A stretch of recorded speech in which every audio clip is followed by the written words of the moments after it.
नमस्ते। स्वागत है आपका स्मार्ट रिसोर्सेज पॉडकास्ट में, जहां मिलती है सीबीएसई पाठ्यक्रम से जुड़ी हर कक्षा की गहराई से समझ, सरल भाषा में। आज हम बात करेंगे कक्षा 12 की अंग्रेजी पुस्तक फ्लेमिंगो के अध्याय 5 इंडिगो की, जो हमें महात्मा गांधी के नेतृत्व और चंपारण आंदोलन की प्रेरणादायक कहानी से जोड़ता है। चलिए शुरू करते हैं इस अध्याय की झलक के साथ। नमस्कार। आज हम बात कर रहे हैं क्लास 12 की अंग्रेजी किताब फ्लेमिंगो के चैप्टर 5 इंडिगो पर। जी, ये लुई फिशर की किताब the life of Mahatma Gandhi से लिया गया एक हिस्सा है। और ये हमें ले जाता है सीधा 1917 के चंपारण, बिहार में। बिल्कुल, वो समय जब वहाँ खासकर नील की खेती करने वाले किसान अंग्रेज जमींदारों के अन्याय से बहुत परेशान थे। हाँ, और गांधी जी ने भी माना कि इसी घटना ने, मतलब चंपारण ने, उन्हें सोचने पर मजबूर किया कि अब अंग्रेजों को भारत छोड़ना ही होगा। और देखिए इसकी शुरुआत कैसे होती है, एक बहुत ही साधारण किसान राजकुमार शुक्ल से। कमाल की बात है ना, एक अनपढ़ किसान पर इरादे इतने पक्के। बिल्कुल पक्के।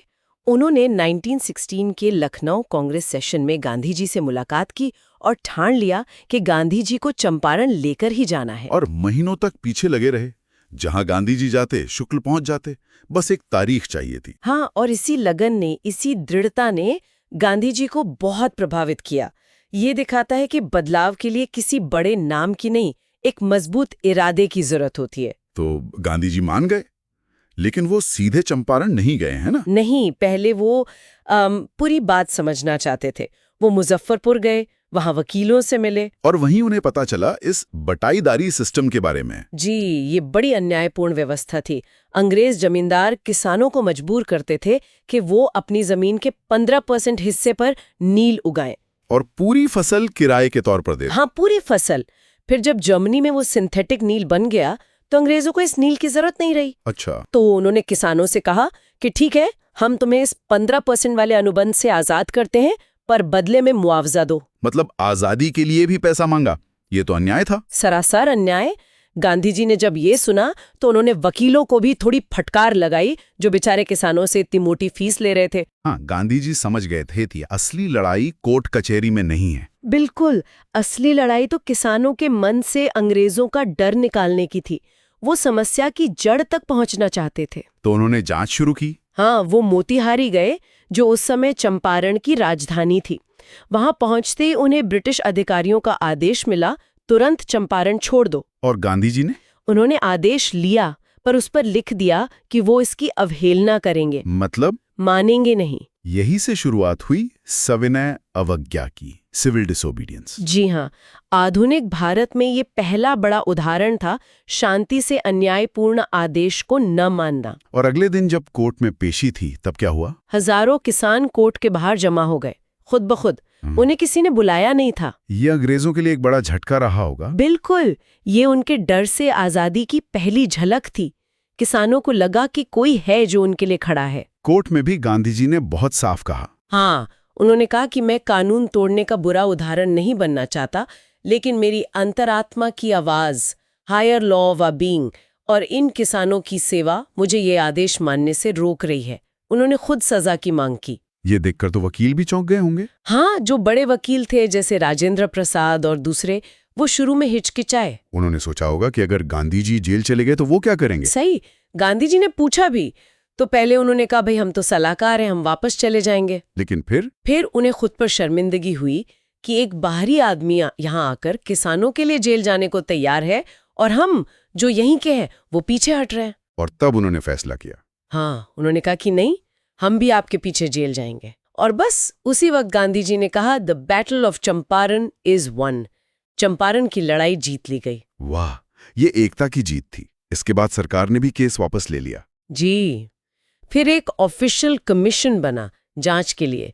गांधी जी उसमें किसानों के अकेले प्रतिनिधि थे। और सबूत इतने पक्के थे कि जमींदार मान गए कि हाँ, उन्होंने गलत तरीके से पैसा लिया है। वो पैसा लौटाने को तैयार हो गए। अब सवाल था कितना लौटाया जाए। हाँ, ये दिलचस्प है। गांधी जी ने सिर्फ 25% मांगा।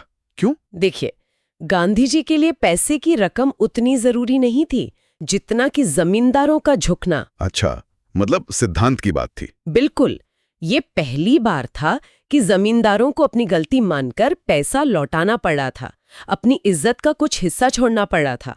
किसानों ने देखा कि ये लोग भी कानून से ऊपर नहीं है। इससे किसानों का मनोबल बढ़ा होगा। बहुत ज्यादा। उनमें हिम्मत आई और कुछ ही सालों में वो नील की बटाईदारी पूरी तरह खत्म हो गई।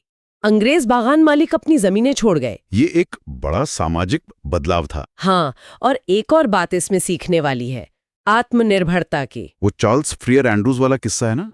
जी, वो गांधी जी के अनुयायी थे, एक अंग्रेज।